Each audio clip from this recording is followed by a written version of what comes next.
नमस्कार, मैं रचना शर्मा चढ़ती कला डैम टीवी देख रहे सभी दर्शकों का स्वागत करती हूं। आप देख रहे हैं उत्तर प्रदेश के विशेष समाचार।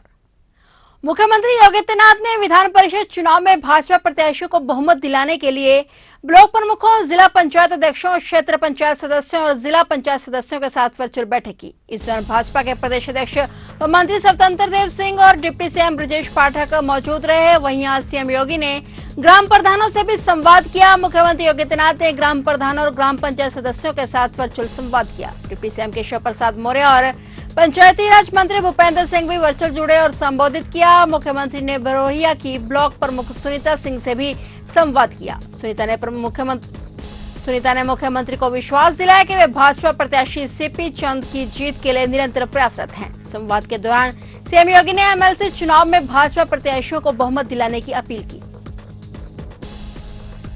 प्रदेश के अंदर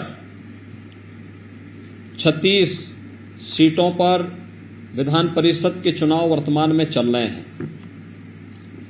इन 36 सीटों में से भारतीय जनता पार्टी 9 सीटों पर पहले ही विजय प्राप्त कर चुकी है और निर्विरोध भारतीय जनता पार्टी के प्रत्याशी यहां पर चुने गए हैं। शेष 27 सीटों पर चुनाव वर्तमान में चल रहे हैं। उत्तर प्रदेश जो देश का सबसे बड़ा राज्य है, उसके उच्च सदन के लिए यानी विधान परिषद के लिए इन 36 सदस्यों की एक बड़ी भूमिका होगी।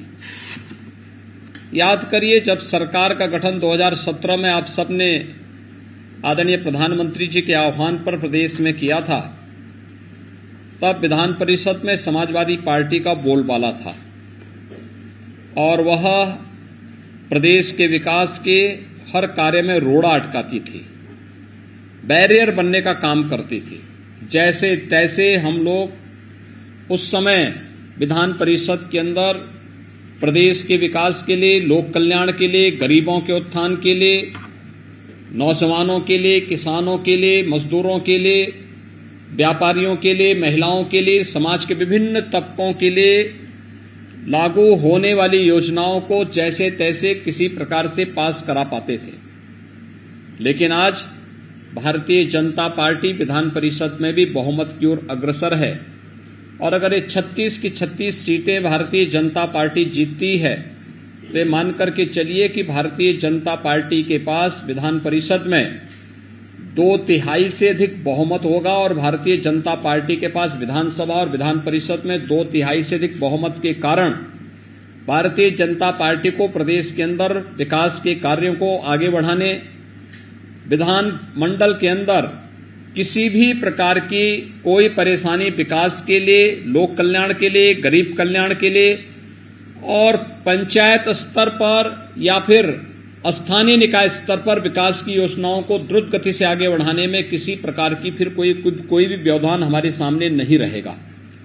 और इसलिए हमारे लिए बहुत महत्वपूर्ण है ये 36 सीटों पर विजयी प्राप्त होना। मैं धन्यवाद दूंगा उस क्षेत्र के सभी मतदाताओं को जिन्होंने 9 सीटों पर पहले ही भारतीय जनता पार्टी के प्रत्याशियों को निर्विरोध चुनाव जिता करके और उन सीटों को भारतीय जनता पार्टी की झोली में डाला है। यानी 36 में से 9 जीतना, यानी 25% सीटों पर 1/4 सीटों पर हम पहले ही जीत चुके हैं। शेष 3/4 सीटों पर 27 सीटों पर हमें चुनाव के माध्यम से विजयश्री का वर्ण करना है और इसी के लिए मैं आप सबका आह्वान करने के लिए आया हूं।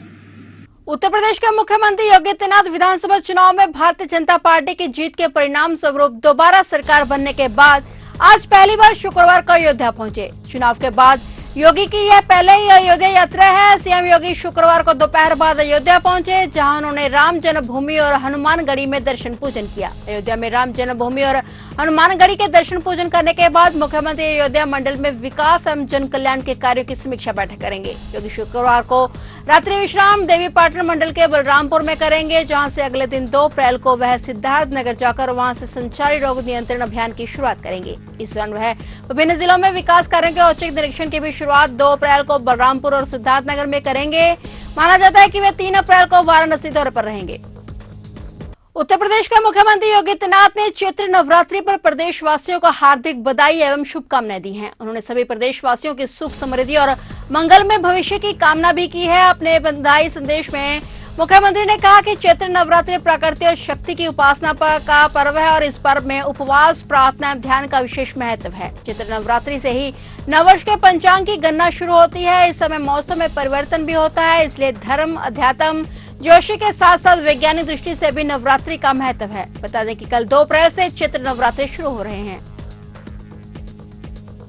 उत्तर प्रदेश के मुख्यमंत्री योगी आदित्यनाथ ने अगले 100 दिनों में 10,000 से अधिक युवाओं को सरकारी नौकरी देने का लक्ष्य निर्धारित किया है। सीएम योगी ने सभी सेवा चयन बोर्ड और चयन आयोगों के अध्यक्षों के साथ बैठक में कहा कि वे 100 दिनों का लक्ष्य तय कर प्रदेश के 10,000 से अधिक युवाओं को सरकारी नौकरी प्रदान करने की दिशा में कार्रवाई करें। साथ ही उन्होंने एक सत्र से जुड़ी सभी भर्ती परीक्षाएं उसी सत्र में संपन्न किए जाने की भी बात कही। मुख्यमंत्री ने युवाओं की सरकारी नौकरी से जोड़ने की प्रतिबद्धता व्यक्त करते हुए दावा किया कि राज्य सरकार ने विगत 5 वर्षों में प्रदेश के युवाओं को 4.5 लाख सरकारी नौकरियों से जोड़ा है। उन्होंने कहा है कि पूर्व की भांति ही प्रदेश सरकार ने अपने दूसरे कार्यकाल की शुरुआत से ही युवाओं को सरकारी नौकरी प्रदान करने के लिए 100 दिन, 6 माह और वार्षिक लक्ष्यों को तय करने के निर्देश दिए हैं।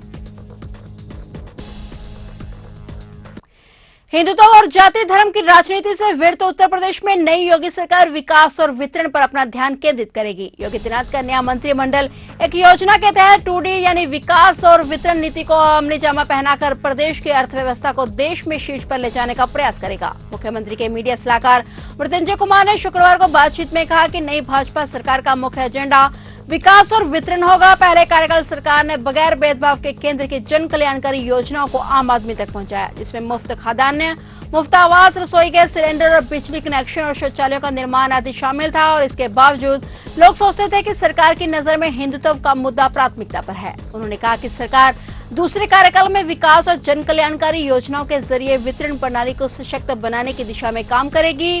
वितरण और विकास यानी 2D को परवान चढ़ाने के लिए मुख्यमंत्री पहले ही मंत्रियों और अधिकारियों के साथ बैठकों का दौर शुरू कर चुके हैं। अधिकारियों और मंत्रियों को अगले 100 दिनों में अपने विभाग की विस्तृत कार्य योजना तैयार करने के निर्देश दिए गए हैं। वहीं सीएम योगी ने प्रदेश को $1 ट्रिलियन की अर्थव्यवस्था बनाने के लिए संजीदगी से काम शुरू कर दिया है और इस दिशा में जुलाई से ग्राउंड ब्रेकिंग सेरेमनी आयोजित की जाएगी, जिसमें 10 लाख करोड़ रुपए के निवेश प्रस्ताव लाने का लक्ष्य निर्धारित किया गया है। प्रगतिशील समाजवादी पार्टी लोहिया के अध्यक्ष शिवपाल यादव की समाजवादी पार्टी अध्यक्ष अखिलेश यादव से लगातार चल रही तनातनी के बीच उनके बीजेपी में शामिल होने की अटकलें भी तेज हो गई हैं। हालांकि शिवपाल यादव अभी कुछ भी खुलकर नहीं बोल रहे हैं, लेकिन इनकार भी नहीं कर रहे हैं। इस बीच शिवपाल यादव के बीजेपी में शामिल होने की अटकलों पर विराम लगाते हुए उप मुख्यमंत्री केशव प्रसाद मौर्य ने कहा है कि अभी बीजेपी में कोई वैकेंसी नहीं है। बता दें कि पिछले दिनों अखिलेश यादव इस सदन में मुख्यमंत्री से मिले थे और भी कई लोग उनसे मिले थे, जिस पर डिप्टी सीएम ने कहा कि मुख्यमंत्री से कोई भी मिल सकता है, वे प्रदेश के 24 करोड़ जनता के मुख्यमंत्री हैं। दरअसल सपा विधायक दल की बैठक में न बुलाए जाने से शिवपाल यादव नाराज बताए जा रहे हैं। प्रदेश की सियासत में उस वक्त हलचल बढ़ गई जब शिवपाल यादव ने मुख्यमंत्री के आवास पर उनसे करीब 20 मिनट तक मुलाकात की। इसके बाद अटकलें लगने लगी हैं कि इस बार शिवपाल यादव कोई बड़ा सियासी कदम उठा सकते हैं। फिलहाल उत्तर प्रदेश के विशेष समाचारों में इतना ही और नए समाचारों के साथ फिर से हाजिर होंगे। तब तक के लिए देखते रहिए चढ़ती कला टाइम टीवी और मुझे दीजिए इजाजत। धन्यवाद।